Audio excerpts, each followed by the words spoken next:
Dit wordt een soort filosofische video.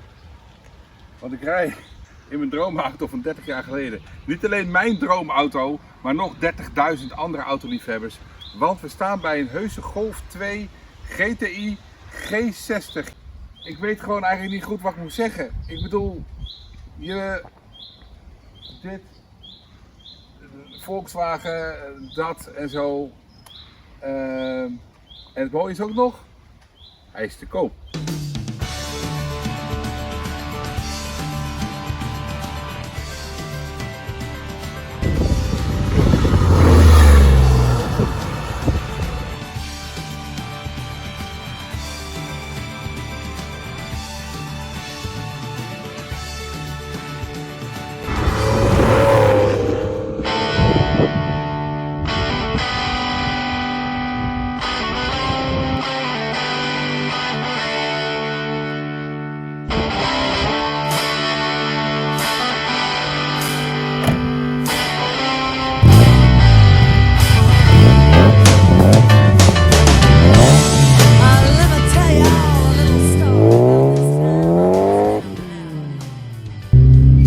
Duizenden kilometers heb ik erin afgelegd en het is ook een soort thuiskomen. Een Volkswagen Golf 2, mijn eerste auto die ik overkocht van mijn ouders, die toch nauwelijks meer reden toen ik eindelijk mijn rijbewijs had. Dus wat is deze blokkendoos bekend, hè? Ja, ik ben natuurlijk niet de enige, want er hebben nog 6 miljoen of iets meer zelfs, bijna 7 miljoen aardbewoners hebben ooit besloten een Golf 2 te kopen. En ik hoop dat jullie mij trouwens kunnen verstaan wegens de sportuitlaat. En we hebben een lekker sportonderstel ook nog rond onder deze G60 liggen. Dus hij hobbelt ook nog wel wat. Maar jongens, wat een feest is deze auto. De feitjes over de Golf 2. Het is voor de gemiddelde autoliefhebber genoegzaam bekend. Eerste Golf op de markt in 1972, de eerste Golf GTI in 1974, de Golf 2, dus deze uitvoering werd geproduceerd uit mijn hoofd tussen 83 en 92, dus bijna 10 jaar. En er verschenen ook een aantal GTI versies. Eerst een 8-kleps 1,8 met 107 pk. Toen kwam de 16-klepper. Oh jongens, daar hingen ook heel veel posters boven heel veel jongensbedden. Met eerst 139 pk en toen de katalysator erop kwam met 128, 129 pk. Wat natuurlijk een deceptie was, maar in Duitsland waar we nu zijn, kon je daar bij tientallen tuningbedrijfjes terecht om daar wat aan te laten doen. En toen kwam Volkswagen met de geladen Golf. Ze hadden daar eerst al mee geëxperimenteerd. Ik zal het nooit vergeten dat ik autovisie zat te lezen en de toenmalige Polo in 3-deurs coupé vorm in 19, nou het zal het zijn geweest 86, 87. Voor mij zat het nog op de Bavo. Volkswagen produceerde 500 van de allereerste Polo G40. En dus gingen ze experimenteren met een G40 techniek. Waar stond een G voor? Ze gingen met G-laders aan de gang. Een mechanische compressor in de vorm van een G. En het getal stond voor de diameters in millimeters uitgedrukt. De diameter van het ding. Dus je raadt het al, de G60 is 60 mm. En een G-lader wordt aangedreven met een riem via de krukas. Dus niet zoals een turbo die de uitlaatgasstroom nodig heeft om op gang te komen, heeft een G-lader direct vermogen. Of in ieder geval bij lagere toerentallen heb je al het voordeel van die G-lader. Nou, de Corrado is erbij uitgerust. Hij kwam als eerste in deze motor in de Passat van die tijd. Maar hij werd een succes. Tenminste, Volkswagen, laat ik het zo zeggen, probeerde er een succes van te maken. Want technisch gezien waren ze nou niet altijd in die tijd heel erg betrouwbaar. Maar dat hebben ze later gewoon onder controle gekregen. En ja, het was in die tijd de heilige graal. En hij ligt dus ook in deze auto.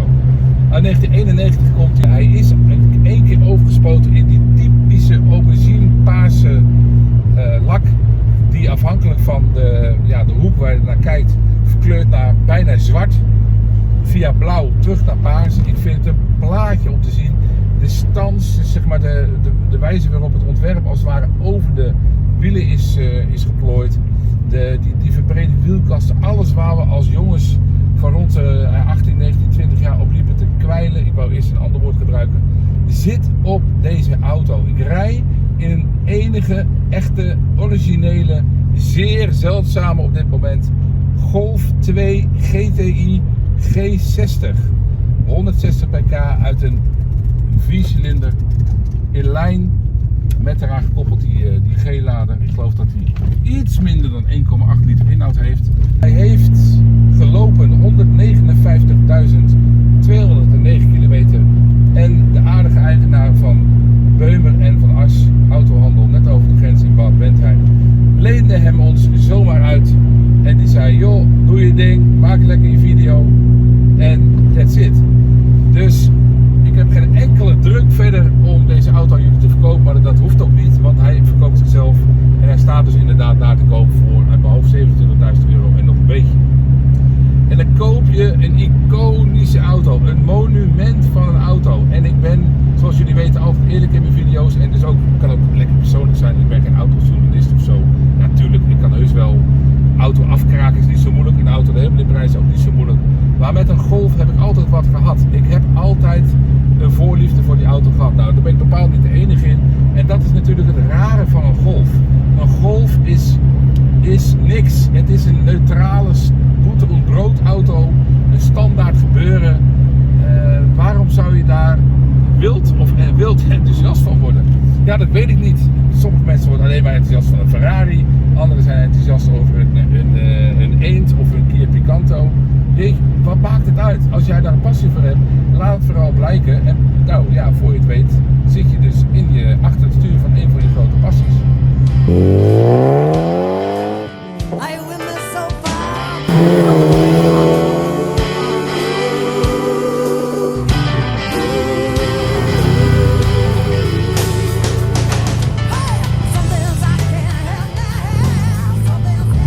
Verder, hij heeft een aantal leuke meters in het dashboard ingebouwd. Hij heeft natuurlijk die originele GTI, nog iets mooi opgeleuktere pooknop.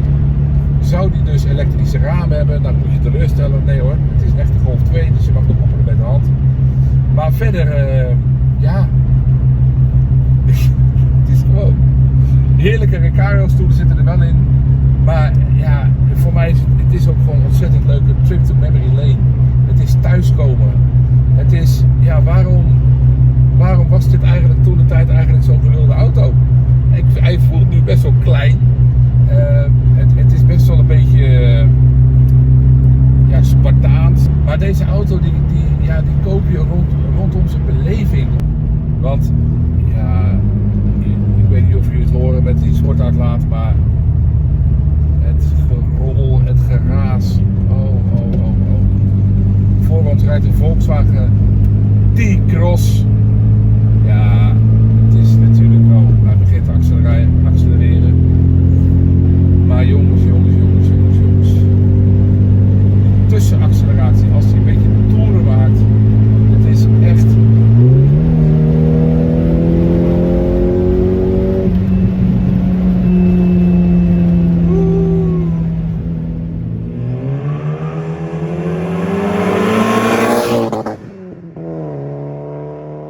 Wat een feestje, deze auto. Ik kan hem afvinken. Er moeten nog 3 auto's denk ik van mijn lijstje. En dat heb ik ze allemaal gehad. Tenminste die ik in mijn leven of wilde bezitten of wilde rijden. Maar als het dan gaat over hot hatches en ja, auto's die er in miljoenen zijn gemaakt. Behalve dan in deze versie.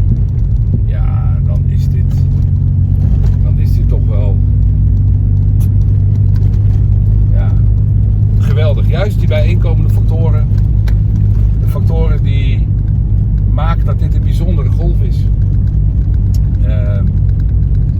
Dat die nuchtere Volkswagenburgers toch er maar in slaagden om met die G-lader een apparaat in elkaar te schroeven wat ja, door velen destijds al geliefd werd en nu nog steeds.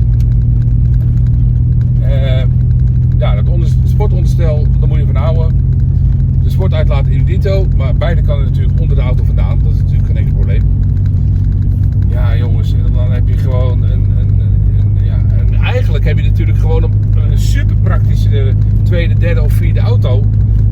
geen drollende wegenbelasting, nog geen 1100 kilo volgens mij.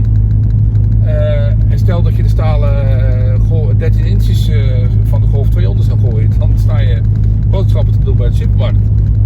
En dan rij je weg met je 160 pk, terwijl desgewenst de straatklinkers rondom iedereen zijn oren vliegen. Maar niemand die het ziet. Ja, als je ervan houdt, jongens, ik zou zeggen, op naar Barry Beumer in Bad Bentheim, die overigens een Nederlander is. En dan ga je net als wij nu even gewoon een beetje rustig toeren, gewoon in z'n 4. Ik rij 50, ik maak 1800 toeren, ik zal dan nu ongeveer 41 en 15 rijden. Dan schakel je 2 versnellingen terug.